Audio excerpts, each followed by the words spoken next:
Hello, my name is Siri McLean. I'm the Plans and Training Manager for the University of Washington Department of Emergency Management. I've been here for about 7 years. I am a Husky at heart. I do bleed purple. I have 2 degrees from the University of Washington and very excited to come back to my alma mater and work in this capacity of emergency management. I grew up in a house where everything was bolted to the wall. We had emergency kits, and I thought it was what everybody did, but soon learned we were kind of that weird family in the neighborhood. And it wasn't until 9/11 that the world changed and emergency management became a field to study. I'm very excited to be here. I get very excited about what I do, and hopefully we'll have a little bit of fun today as we talk about earthquakes and personal preparedness. So let's jump into things. I want to talk to you today about who we are as a department, as a resource for you to the university. We're going to talk about earthquakes, being a hazard living here in the Northwest, and then discuss personal preparedness and how do you get better prepared. So what is emergency management? It consists of 4 phases: to mitigate against, prepare for, respond to, and recover from anything threatening life, property, or the environment. Our department focuses a lot on the mitigation and preparedness. What can you do ahead of time? Identifying the risks and the hazards and alleviating the damage potentially caused by those things. Then we work in coordination with the departments throughout the university on the response to get the university back up and running, and ultimately the recovery. Our job is to focus on making sure the university stays functioning.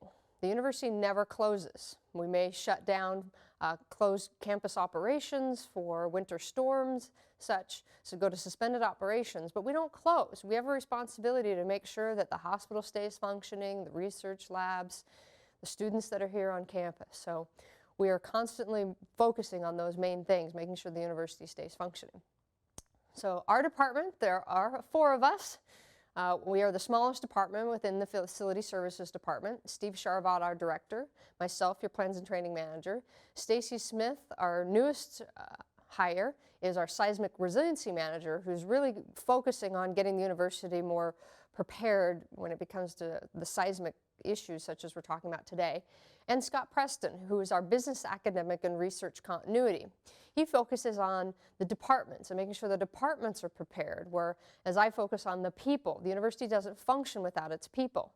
So together I say you can't really talk to Scott until you've talked to me first, because we're really focusing on all the different aspects. All the services by University Emergency Management are free. You know, in a time of budgets and folks don't have a lot of money, you think of us as consultants in many ways. We provide these services to make sure that your departments and your people are ready to handle any type of disruption that could come forth. And because disasters don't happen every day, we practice in disaster exercise type scenarios. So we activate our Emergency Operations Center. It's located up in the UW Tower. Annually, we do disaster exercises where we've got over 100 people trained to work in this facility, and we run them through scenarios such as an active shooter or an earthquake, a power outage, a hazmat, and have them run through the steps. I'd rather learn in this type of environment than in a real world where people's lives, money, and property are on the line.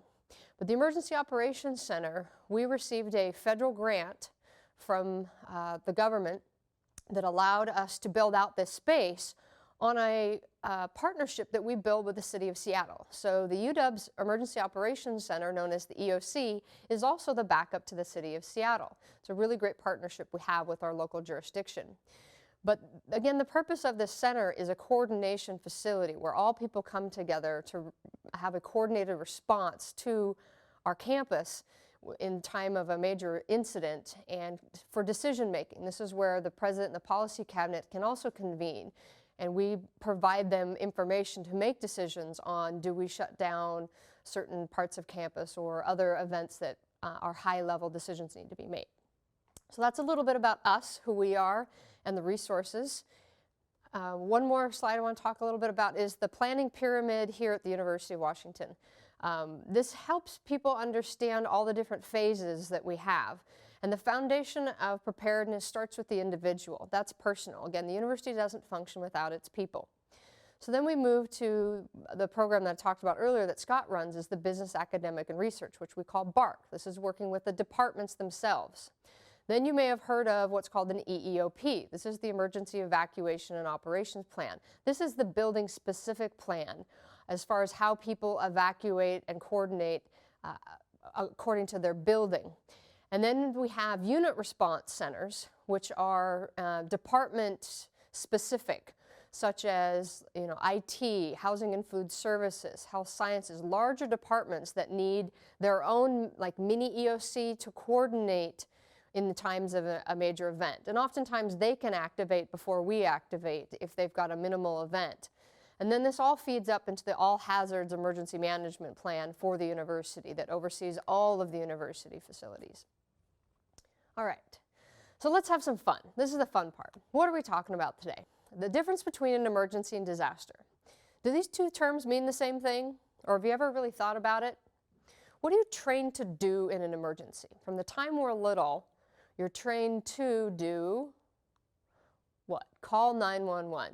You pick up the phone, you call for help. Your typical first responders, police, medic, fire, show up within a matter of minutes. It's an isolated incident to your home, your family. It lasts a few hours, and you move about your day.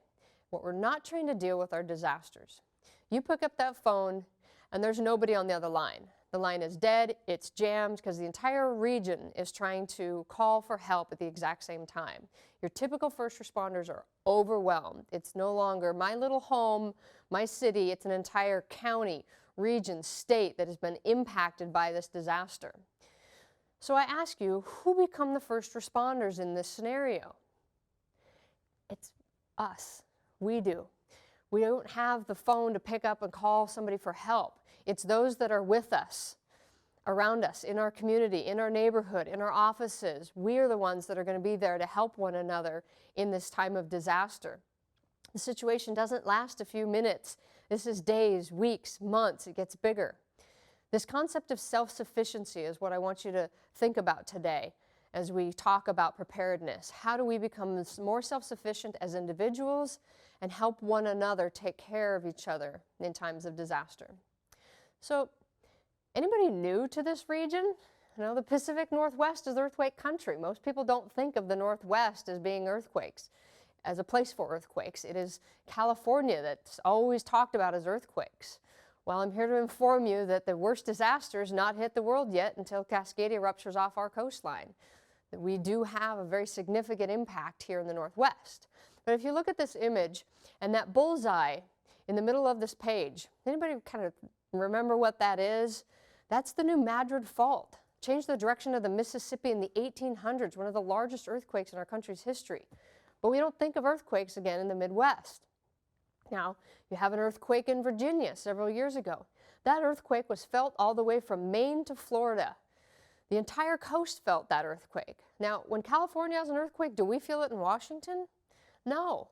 There's a very different soil and deposits on the different coasts. So the East Coast has a lot softer soil, so that energy travels much further, whereas we have more bedrock on the West Coast. So you don't feel earthquakes as far across the states as you would in other parts of the country. Okay, so let's talk about it. Does California have the most earthquakes in the U.S.? Well, it kind of feels like it because that's all you ever hear about. But in reality, it's Alaska, the Aleutian Islands, constant earthquakes occurring in those areas, but not a lot of people. So you don't have the damage and destruction. We don't hear about it. California has the most damaging earthquakes because they do have them more often when it comes to a densely populated area. Now, the image on this slide, you'll see a picture from Loma Prieta in 1989 of fires. This is a huge secondary hazard and hazard of concern when it comes to earthquakes. And we'll talk a little bit more about that as we get going. The Nisqually earthquake, February 28th, 2001. Last big earthquake that we had here in the Northwest. Any of you kind of remember where you were that day? If you were here locally, did you think it was the big one? Did it feel like you didn't know what to do? That you ran into a doorway or out of a building?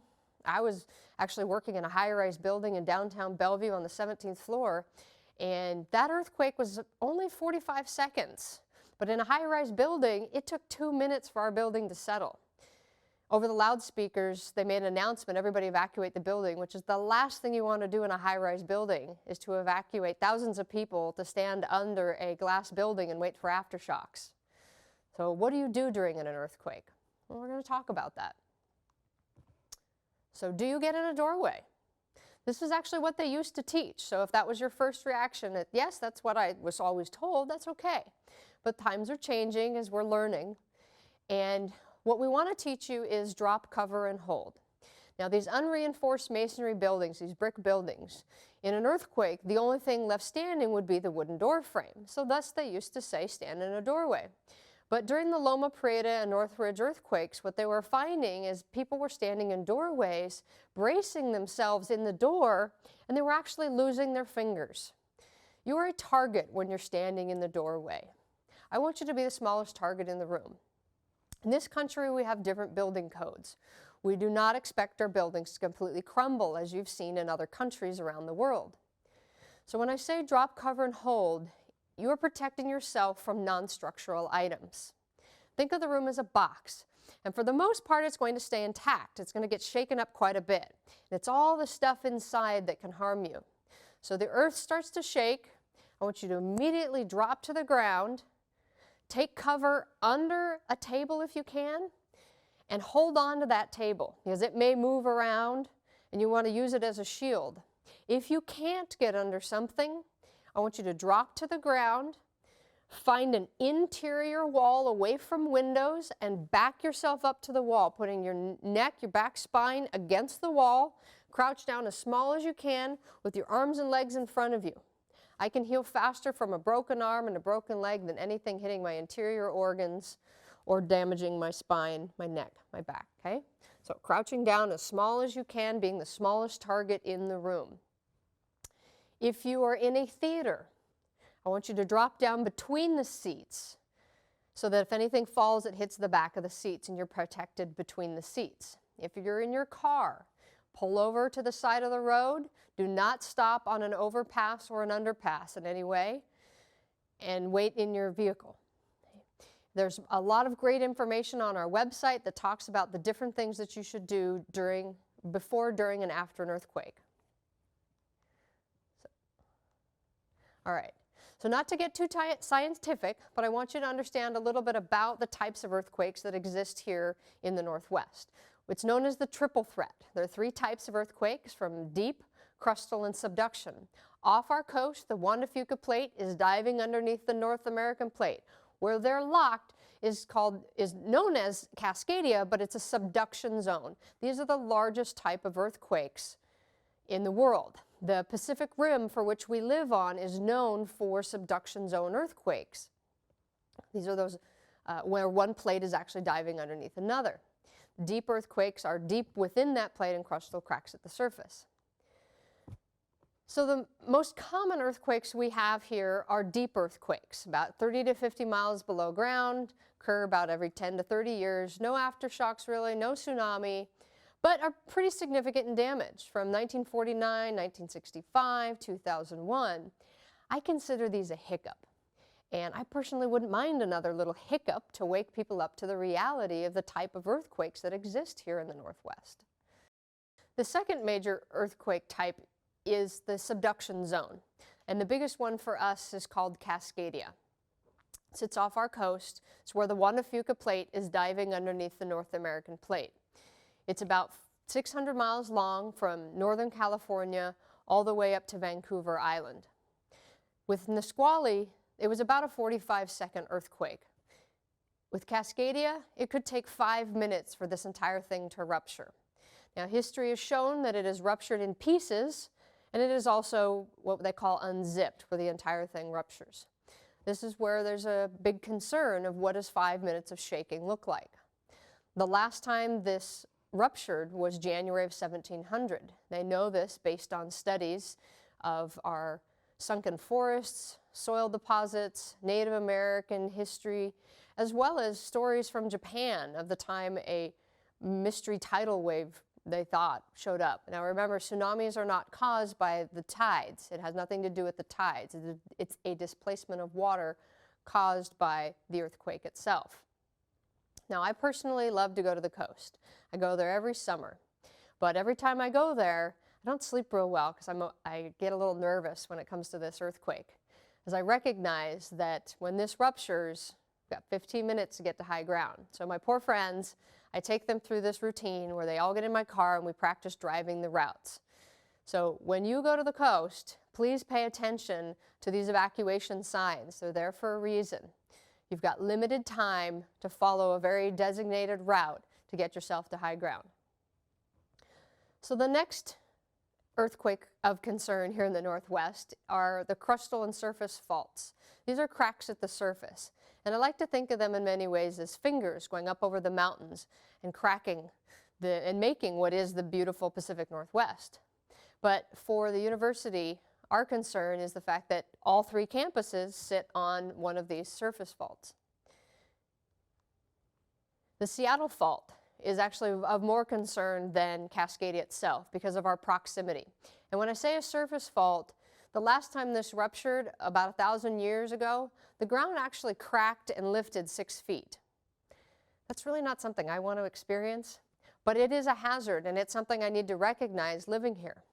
So if you look at this image of the Seattle fault, it basically runs under I-90, east-west, can cut our region in half. So at the university, some things that we've been recognizing is all the bridges and overpasses that connect us from the south, because we rely on so many resources from the city of Seattle. But what happens when those bridges are damaged? How are we going to get resources? So we start looking at bringing things in by air or by water, because the infrastructures could be damaged. So just the impact of cutting our region in half in many ways. And now the second one is the Tacoma fault. So our friends in Tacoma luckily aren't directly on that fault, but a little south of it. Similar issues with the potential damage to infrastructure and isolation. And the third one is our Bothell campus up north, right near the South Whidbey Island fault. Now, all of these images are available on our website if indeed you want to take a closer look at this information later. So I mentioned earlier about secondary hazards. So you have the earthquake, but it also creates some other pieces and some impacts to our region. So just some examples of past earthquakes around the world. The tsunami we talked about, we've seen with Indonesia and Japan. With live news and media, we've been able to see what tsunami damage does to cities. Fire, I mentioned earlier, as a major secondary hazard. As gas lines break, what also breaks are water lines, and now we don't have the water to put out the fires. So that becomes a big concern for us. And then landslides, the saturated soils or loose sediments that can cause damage and unearthed when an earthquake occurs. So the other big secondary hazard to earthquakes is liquefaction. And just besides being a fun word, I love saying the word liquefaction. It's water-saturated soils, and in many ways it's like quicksand. The image you see here on this slide is taken from a study, the Seattle Fault Scenario 2005. It's on our website if you want to learn more about this particular fault. But if you look at this image and you kind of squint your eyes and you look at all that red is a liquefaction zone, but it's also old riverbeds. You understand the geomorphology of this region and understanding that liquefaction zones are where you find water-saturated soils or old riverbeds. And they developed this region long before they recognized the hazards.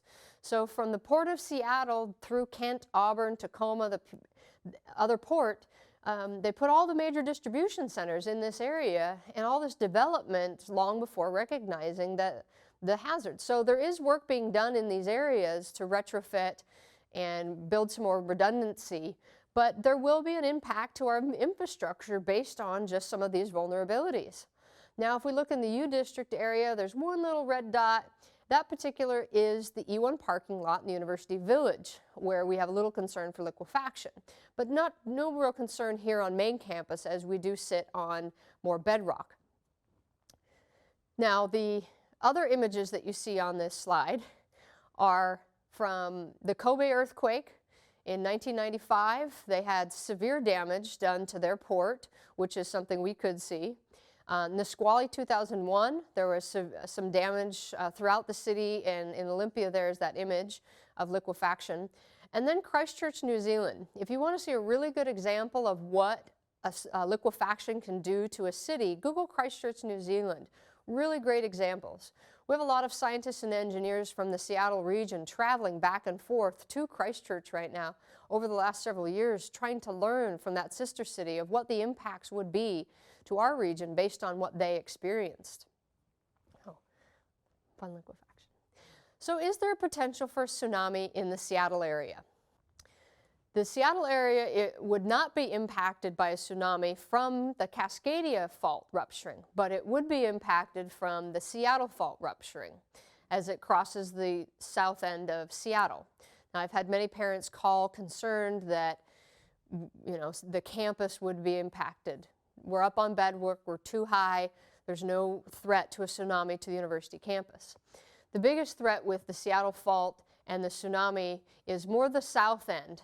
And when you look at this inundation map, this is where I'm thankful for the hills that we have. We don't have miles and miles of flat land like you see in Japan and Indonesia, where we've seen tsunamis travel for so long. We have, hills around here. So that south end is where that tsunami would be the most impactful. There's a little island in the south end there on that map. Anyone know what that is? If you think, that's Harbor Island. Harbor Island houses the biggest port in the Northwest. So the impact to that port from not only the fault, but the tsunami and being in a liquefaction zone, that will have a huge economic impact to our region.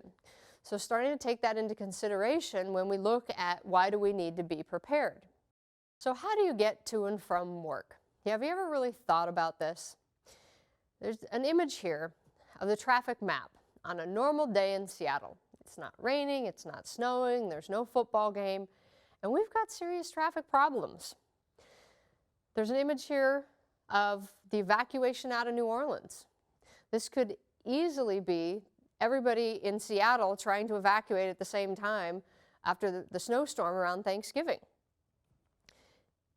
If we have an earthquake today, I please ask that you do not get in your car and try and drive out of this region. You have no idea what the roads look like out there. I don't want you to be stuck in your car run out of gas, no water, no food, no resources. Please stay put on campus. We're going to get resources here sooner than you are sitting in your car waiting for help. So are you feeling a little overwhelmed? Let's take a deep breath. What we've talked about is in many ways the extreme, but I want you to be aware of those extremes and those hazards. So I've talked a lot about earthquake preparedness because earthquakes are the worst case scenario. But when it comes to preparedness, we like to teach what we call all hazards preparedness. Because does it really matter why you're displaced from your home? Whether it's an earthquake or a fire or a tornado or a hurricane, a flood, you name the disaster du jour, you still need the same basic things to survive: food, water, shelter. So we're going to talk about that. What are the basic preparedness things? What truly gave me my aha and understanding preparedness is when I did my master's in critical infrastructure protection. What are the critical infrastructures?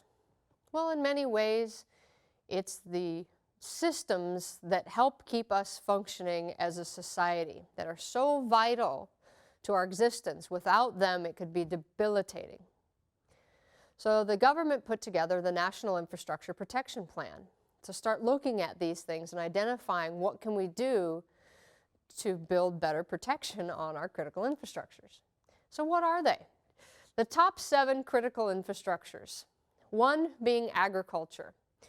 We don't live on farms anymore. You may be lucky if you have an herb garden in your backyard, but you rely on the grocery store or the farmer's market. You rely on somebody else to provide you food. I rely on the roads to be open so that the semi-trucks get down the roads, can stock the shelves so that there's food for me to purchase. Stores have just-in-time inventory. That means they don't have a stockpile of days and days and weeks of food. just as our campus, our dining halls. We don't have, weeks of food stockpiled. It's just-in-time inventory. Our water systems. I don't have a well in my backyard. I turn on the faucet, there's running water, pay my water bill. How easy contamination can get into my water from, say, construction down the road, contaminating getting into the house. We've heard about E. coli and salmonella outbreaks, easily contaminating our food and our water systems. The most basic supplies that we need to survive as human beings, food and water, we rely on somebody else to provide for us. Public health and emergency services. In the beginning, we talked about dialing 911, where there's somebody there to help you. You get sick, you go to the doctor. You're injured, you go to the hospital. There's a resource available to you. Joplin, Missouri, a tornado came in and took out that entire hospital in one swell swoop. How easily our hospitals will be overwhelmed in the time of a disaster. So how do we become more self-sufficient and rely on each other?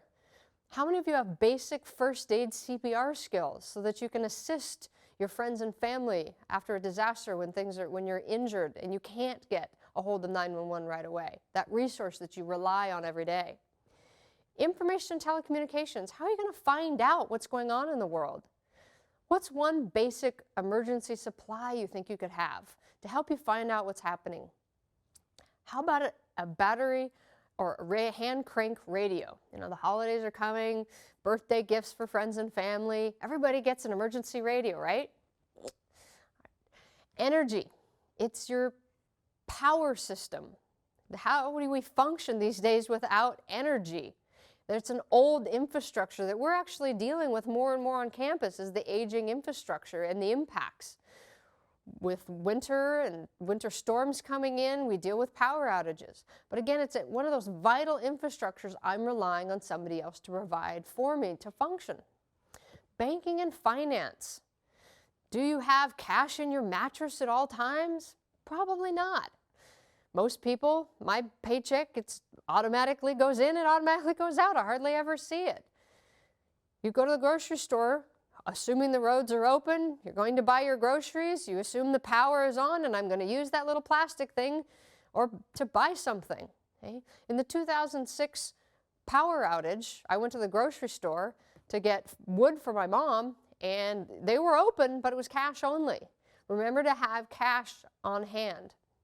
I've heard of some people stockpiling beer and toilet paper that they're going to barter later on because they don't have those other things available. And the final bullet here is transportation and shipping, the movement of our goods and services in the region, and the impact to our transportation lines that will impact all the other things, all the recovery of our power grids and getting foods through. We need our roads. Help will come into this region. It will take time. And this is a hard thing for us to understand. We're so used to having instant gratification, that things are brought to us right away. In the Superstorm Sandy back east years ago, I'm watching the news, and there's a lady on TV screaming. It's 2 days after the disaster hit, and she's screaming, "Why is FEMA not here?" And it frustrates me to see that, because one, you know the storm is coming. You have a personal responsibility to get prepared. But two, the fact that so many people sit back and rely on the cavalry, or the government's just going to come in and save us. The government will come in, they will help, but it's not their job to be the cavalry. We as individuals have a personal responsibility to get prepared. It's going to take time logistically. If our airports are damaged and they have to fly in from other airports in the region, and our roads, figuring out how to get the resources to us, but they will come. We have to be prepared to be on our own for about 3 days to a week. Now, minimum 72 hours is kind of what we've said over the course of years. And we're now kind of changing our tune to say at least 7 days, because the logistics of just getting resources in there, we want people to be prepared for a longer period of time. And I want you to have 3 kits. There's 3 in your home, in your car, and at work. So no matter where you are, you have resources available to you. And they're mobile. They're grab and go. It's in a backpack. It's in a container on wheels. No matter what you're putting together, I want it in a grab and go, quick, easy, run out the door. Now your car and work, you're not going to have as much room to stockpile probably 7 days worth of food and water and supplies. But if you had a good backpack at work and in your car, I would sleep better at night if everybody had just the basics for 3 days. Now, what are the things that you need? And I like to think of these as categories. There's 10 pieces to this category. Now, you can buy pre-packed kits. We do have some vendors that offer a discount to UW employees if you want to just buy a pre-packed kit and be done with it. I personally build my kit over years and add supplies. Now, the first two basics, again, we talk about are food and water. The pre-packed kits come with these water pouches. I personally love the water pouch because I don't have to rotate it much. It's a military grade. It has a 5-year shelf life. I can store it in my car. I don't have to worry about the plastics, the water freezing, or in the heat, the plastics leaching in and the chemicals. So I love the water pouches for the backpack kits. Food, you can buy these pre-packed kits. They come with the food blocks. Now, if you have any sort of allergies, I'd stay away from them. They will keep you alive, but I probably might use it to break a window. I personally build my kits with things that I call comfort food that my body's used to. So whether it's canned tuna or canned goods that you're familiar, soups, non-perishables, or dehydrated foods. I do a lot of hiking and camping. I get used to eating some of those nice dehydrated foods. Makes it a lot simpler. But the two most basic things to have, food and water. Light. How am I going to see when the power goes out? I personally love the headlamp because it leaves my hands free to see what's going on. I put the headlamp on my hard hat and I'm good to go. The other piece are light sticks. Light sticks are a great resource to, if you're evacuating a building and there's a lot of dust and debris and it's dark, use light sticks to line the hallway to help people find their way out of the building. Communication, we mentioned earlier about having an emergency radio. How do you find out what's going on, what roads are closed, what shelters are open? Medical supplies, basic first aid. How do you take care of those first aid needs in the first several hours? Warmth and shelter. It'll be just our luck that this occurs in the midst of a rainstorm or wind, snow, you name it. Do you have the ability to put up your own shelter? A tenting, tarp, emergency blanket, poncho, things to keep you warm. Sanitation. In all my kits, I have an overnight bag, toothbrush, toothpaste, deodorant, soap, extra medications, extra glasses. Whether it's a disaster or a snowstorm and I'm stuck at work, I've still got the same basic things to keep me clean, per se. Tools and equipment, keeping yourself safe, personal protective equipment from heavy-duty shoes, hard hat, heavy-duty gloves, goggles, dust mask. Entertainment. Now, why in the world would I talk about entertainment in a kit? Now, power's out, I can't recharge my phone, I can't play Sudoku anymore, and I'm sitting in a shelter. I'm going back to card games and reading a book, coloring books for kids. Pack those extra little things to keep your mind busy. And personal items. If you buy any of these pre-packed kits, I want you to add things to it. Those heavy-duty shoes. If I'm walking home because I can't drive home, can I do it in what I'm wearing today? Change of clothes. If you've got wet or debris or dirty, you want to be able to change your clothes, put on heavy-duty shoes, and go about. All right. So I finally bit the bullet and purchased the 30-year canned water. And what I really love about the canned water is the can itself can be reused. If you get the right kind of can opener, take that lid off, I can now use the can as a cup to drink out of. And then I've got my 25-year bucket of food, my dehydrated food. I put that in the water, cook it right in the can itself. So I've alleviated the need to have a whole lot of things to cook in, cook with, just need a heating source. Now, if we don't have a disaster in the next 30 years, you're all invited to my retirement party where we will eat and drink emergency rations. All right, the best way I can sell preparedness is you're going camping. Can you be without for 3 to 7 days? I like to go camping a lot. I call it glamping, and every summer I get a chance to practice testing out my emergency supplies to see what works. So I actually do practice what I preach. So I suggest you want to practice learning preparedness skills, let's all go camping. All right. So another piece to this is potty planning. I know it's something not a lot of people want to talk about, but sanitation is going to be a real issue after a disaster. We don't want to spread disease. So when I say go camping, do you also have the ability to set up a privacy tent? Maybe it's just a bucket for your toilet, and basic cat litter, or what they call poop powder, or toilet in a bag. There's all kinds of products out there to stockpile and have in your emergency supplies so that we don't deal with the sanitation and contamination issues later. And pet preparedness. We can't forget about our pets. Our pets in many ways are like our children. But there's some things that you have to do ahead of time. You won't be able to take your pet with you to a Red Cross shelter. But there are organizations that set up emergency shelters with pets. But it needs you to do a few things. Make sure that your pet has a collar with a proper license and identification, that your pet is in a carrier, and on the carrier, preferably an envelope with all their emergency documentation, medication, vaccination records, and a photo of you and your pet to be easily reunited that this is my pet. And your pet needs a grab-and-go kit. Now, if you look at these images, there's a picture of a cat wearing an emergency kit. This is a real product out of Japan. If I put it on my cat, I'd probably end up in Harborview. I don't suggest putting an emergency kit on a cat. Dogs can sometimes carry their own supplies, but the idea being they're like your children. Make sure that you have the right food, water, supplies, and resources for them as well. Information and communication. This is probably one of the biggest things. After disaster, your immediate thought is, my family okay? And you want to get a hold of them. 2001 earthquake, I'm in Bellevue, my mom's in Burien. I pick up the phone and the phone line is jammed. Everybody in the region is trying to get a hold of their loved ones. I can't get a hold of her. But we had established an out-of-area contact, which is a third party to communicate through. By the time I called my grandma in Portland, my mom had already called her and left a message. Your mom's fine, she'll meet you here. Immediately relieves my anxiety and stress because I know that my mom's okay. Since then, we've established that out-of-area contact on the East Coast because Portland will be just as affected as Seattle. It's that third party to communicate through.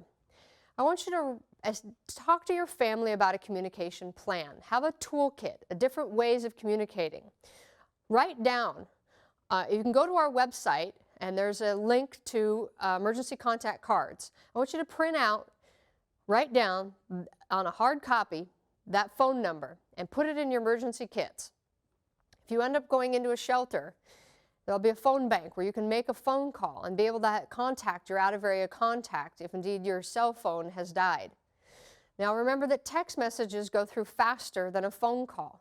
You'll get a text message. I've had to go and teach my family about how to text, because it doesn't take up as much time. Try to stay off the phone lines as much as possible. We don't know what the system's going to do. They're building more and more redundancy in the communication system, but we want to have different ways. What we're also learning is social networking is changing the face of communication. More and more people are going and turning to things like Twitter and Facebook and posting messages of needing resources, and somebody has something somebody needs, and they're connecting each other through those avenues.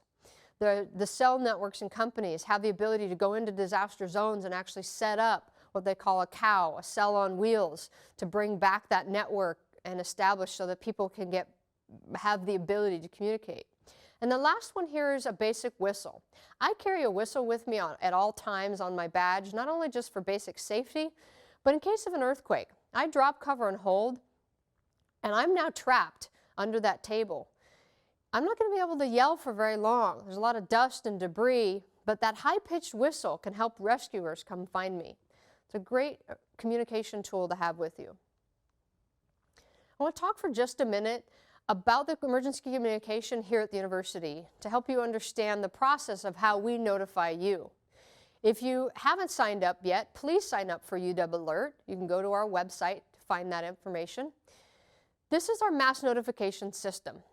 When we learn of an incident on campus, a crisis communications team convenes on a conference call to identify What is the level of threat to our community? And do we feel that an alert needs to go out? Is there an action to be taken or a threat at hand? Once that decision is made, at a push of a button, you get a text, an email, you can get a voice. There's postings on the website, as well as if you're following us on Twitter or Facebook, you also get those updates. Within a minute, we can send out a notification to our campus community. Now, because we have limited characters, we don't give all the information. We want you to go to the emergency.uw.edu blog to find out more information and more updates. We do not want to overload you with text messages. We will send you a message when there's an action, if there's another action to be taken, or it's all done. For updates in between, please go to emergency.uw.edu, our emergency blog. Other ways that we can communicate with campus are the indoor and outdoor alert systems. If you notice there are blue towers around campus, this is a feature to make an outdoor announcement. So people have evacuated out of the building to their designated assembly areas and are waiting further instruction. This is a piece in our toolbox of ways to communicate, as well as the indoor alert. We've recently completed a project where 95 campus buildings now have the ability to make an announcement inside, like a PA system, whether we have reader boards in some buildings or that PA announcement. It's, again, part of our toolbox of communicating. Another great website resource we've established is washington.edu/safety.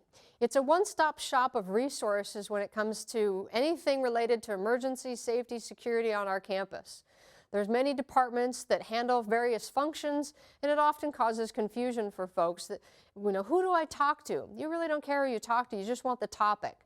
So this website is a portal of resources to be able to go find out the information you need. Another tool here is the American Red Cross. Accountability is a big issue after any kind of disaster, to find out where your loved ones are or are they okay. Red Cross has a great earthquake app, and built in that app is actually an I'm Safe button that allows you to quickly send a text, an email, update your status to friends and family, letting them know you're okay. We are also adopting the Safe and Well program through the Red Cross as a place for you to register. After a disaster has occurred, you can go online and put in your name, and so friends and family can later search and know that you've checked in and that you're okay. Now I want to share with you a video about mitigation that talks about the different steps that you can do in your home to prepare for an earthquake, to alleviate some of the damage and destruction caused by it. This is that mitigation piece. And this video is also located on our website if you ever wanted to watch it separately. Thank you. Unlike some other natural disasters, there is no season for earthquakes. They can strike at any time, day or night, without warning. The majority of the United States is susceptible to an earthquake of some magnitude, not just the West Coast. The central Mississippi Valley, parts of the East Coast, and the U.S. territories are also at risk. So it's important to learn how to protect ourselves from earthquakes. Start by looking throughout your home for items that could cause injury, break or cause property damage if they fall, move or dislodge during an earthquake. This can be done by following these 3 easy steps. Look up, look around, and look down. First, look up. Identify overhead objects that need to be secured. For example, ceiling fans, chandeliers, and pendant lights should be supported with a minimum 9-gauge wire cable that is bolted to the ceiling joist or beam. The cable should have enough slack to allow it to sway. Next, look around. There are 5 categories of items you'll need to be on the lookout for: hanging decorations, heavy furniture, items located on shelves and tabletops, electronics, and cabinet doors. Secure hanging decorations like pictures and mirrors by hanging them from closed hooks. Or you can close open hooks with a pair of pliers. The number of hooks needed for each object will depend on size and weight. Large objects are more stable when hung from 2 hooks and are sufficiently screwed directly into the studs. Hooks that are simply embedded into drywall or plaster are likely to pull out, allowing objects to fall. Move heavy furniture like bookcases, china cabinets, and entertainment centers away from beds, sofas, desks, or other places where people sit or sleep. Take special note of anything heavy enough to cause bodily injury or that can block an exit. Secure heavy items once they've been moved. Use flexible fasteners such as nylon straps to secure top-heavy furniture to at least 2 wall studs. L-shaped metal brackets with lag screws into studs can also be used. However, flexible fasteners are better because they allow objects to sway, reducing the strain on wall studs. Items on shelves and tables can fall and break, creating dangerous conditions. In more severe earthquakes, they can become deadly projectiles. Install a lip edge or other type of restraining device to keep books and other objects from sliding off shelving. Keep your electronics like televisions, stereos, and computers secure with buckles and safety straps that allow for easy relocation. Secure other items like lamps, pottery, and collectibles with Velcro glued to both the items and furniture, or non-damaging adhesives like earthquake or museum putty, clearquake gel, or microcrystalline wax. Secure doors to kitchen cabinets and other storage units like entertainment systems and china cabinets with child-proof hook and eye or positive catch latches to prevent stored items from crashing to the floor. Once you have completed the steps described so far, you are 2/3 of the way to better protecting your home. The final step is to look down. During earthquakes, unsecured appliances often fall over, rupturing rigid water and gas connections. Secure your water heater with 2 steel straps screwed into the studs or masonry of the wall and install flexible corrugated copper water connectors.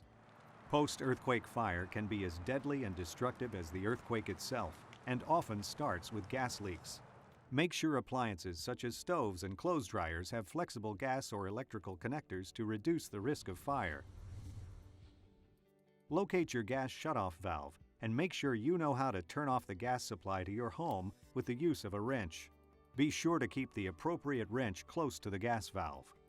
Consider installing an automatic gas shutoff valve that activates when sensors register ground shaking or an increased flow in gas. Finally, relocate any flammable liquids to a safe garage or outside storage location. For financial protection, contact your insurance company or agent and consider purchasing earthquake insurance. Remember, to protect your family, home, and belongings, look up, look around, look down. For more information on protecting your home, visit flash.org and fema.gov. So in the beginning, I talked about living in a home where everything was bolted to the wall. My mom had these kitchen latches on cabinets, and it used to drive us crazy. But what she was doing was preventing damage caused by the earthquake. Simple, inexpensive little things like latches, some shelf liner, some heavy-duty nonstick skid shelf liner to alleviate these dishes and everything crashing down. One of the most common injuries is cut feet after an earthquake. How do we reduce that impact? Simple little things like this. Some things that we've done in our office in the EOC, strapping down our telephones, putting those latches on our cabinets. These quake mats, these little black mats that you see under the printer there, we've put these throughout the EOC under our CPUs and our printers. We've also just finished a project with Housing and Food Services where we've placed these quake mats under all of their cash registers throughout the university. Those cash registers are worth thousands of dollars, and in an earthquake, they'd slide right off the counters, and now it's lost. Spending a little bit now, $1 now, can save you $7 in mitigation later. Inexpensive little things that we can do to alleviate that damage. Monitors strapped down to their CPUs and all the cabinets attached to the wall. One of the things our office also does as service-free is mitigation evaluations of your office space. We will come through and give you suggestions on how you can reduce impact in your office. One of my big pet peeves is actually file cabinets, making sure that they are locked and secured and not in an egress. Always evaluate the way you go in and out of your office space in your building, that whatever you have is not blocking your ability to get out. Some simple little things that you can do in your home. QuakeHold is a product that I've found I've used. I'm not endorsing any one particular. There's several out there. You can go to Home Depot or any appliance store, Amazon.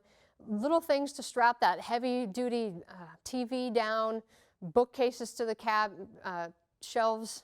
And one of my favorite things is actually heavy-duty Velcro. You've got a picture hanging in your house just on a little nail. It's going to pop right off. Put a little heavy-duty Velcro in the back two corners. Now you've alleviated that from falling off the wall. Again, I can't prevent the earthquake. I can prevent damage caused by the earthquake. Now that you've got your family prepared, you're ready, your home is ready, it's learning the skills to take care of others and helping those around you. If you haven't done so, your basic first aid CPR skills, take some CERT training, which is Community Emergency Response Teams. We used to have a campus team here, which we're hoping to bring back, but CERT teaches you the basic skills of triage, fire suppression, disaster mental health, cribbing, which is one of my favorite skills, learning how to lift heavy objects off of people that may be trapped. There's two other great programs from the Seattle Neighbors Actively Prepared, known as SNAP, or Map Your Neighborhood Mine. These are two community programs that help teach you about taking care of one another after disaster, recognizing who your neighbors are. If I can't get home, does my neighbor know where my gas shutoff valve is? That I have pets that they would check on? Are there elderly or children in your neighborhood that may need to be checked on, taken care of? You become those first responders. So how do you work within your community to take care of one another? And then if you've got any sort of medical or nursing skills, registering for the Medical Reserve Corps to be a resource to the community. So I ask you this question: why do you purchase insurance? You have car insurance and health insurance and flood insurance and you name it, there's insurance, right? On the chance that something might happen. Just because I haven't been sick for years doesn't mean I'm going to cancel my health insurance, I don't need it. Or I haven't had a car accident since I got my new car, why do I need it? Nothing ever happens. No. Why not build a little insurance on your lifestyle? Just because something hasn't happened or it'll never happen here doesn't mean you shouldn't take the steps to be prepared. I go to bed at night knowing I've done what I can. I'm not going to prevent the earthquake, but I'm going to be more self-sufficient, more resilient to take care of my family and build my little insurance on my lifestyle. Disaster planning and response is everybody's responsibility. We're all in this together. So I've talked a bit about our website. Please check it out, huskyem.org. If you'd like to sign up for our newsletter, the Disaster Digest goes out quarterly, talks about different things we're doing around the university, featuring other departments and what they're doing, what's happening in the region. A lot of great information. There's an earthquake link from the main page where you can find these slides, as well as videos, games, stories, handouts, you name it, we've put it there for you. All the resources available. And I'm going to leave you with one more video. This is a video done by the City of Bellevue that won a national award. It's got a great little ditty and song in it, and hopefully it'll get you ready and thinking about preparedness. The holidays are coming, or birthdays are coming. Let's get prepared, buy some supplies, and help your friends and family be better ready for the next time a disaster hits.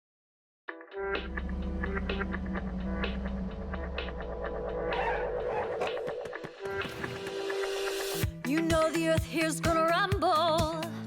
Secure your things in place. Be ready for that day. Make sure you know just how to get out of anywhere you are. The exits can't be far. And when the ground shakes, drop cover, hold and stay. When it finally stops, go to your meeting spot. These are the ways to survive. Gotta stay alive, gotta have supplies and a master plan. Gotta know your neighbors, gotta build a kit, gotta lend a helping hand. Gotta survive, gotta stay alive, gotta have supplies and a master plan. Gotta have a week of food and water on hand. In winter, be prepared for snow and ice. Insulate your pipes, stock up on supplies, and watch out for things falling all around. Branches crashing down, power lines on the ground. You know your power might just go out. Make sure you have flashlights, be prepared for those dark nights. And keep your grill outside where it is meant to be. And generators too, you know just what to do. Stay in the know with all the hazard radios. Gotta survive, gotta stay alive, gotta have supplies and a master plan. Gotta know your neighbors, gotta build a kit, gotta lend a helping hand. Gotta survive, gotta stay alive, gotta have supplies and a master plan. If you see something that's just not right, call 911, and I mean tonight. Gotta survive, gotta stay alive, gotta have supplies and a master plan. Gotta know your neighbors, gotta build a kit, gotta lend a helping hand. Gotta survive, gotta stay alive, gotta have supplies and a master plan. Gotta know your neighbors, gotta build a kit, gotta lend a helping hand. Gotta survive, you wanna stay alive. Gotta know your neighbors, gotta build a kit, gotta lend a helping hand. Gotta survive, gotta stay alive, gotta have supplies and a master plan. Thank you for your time. If you have any questions, please don't hesitate to contact me. We are here to assist you in any way possible to get you and your departments ready for a disaster. Thank you.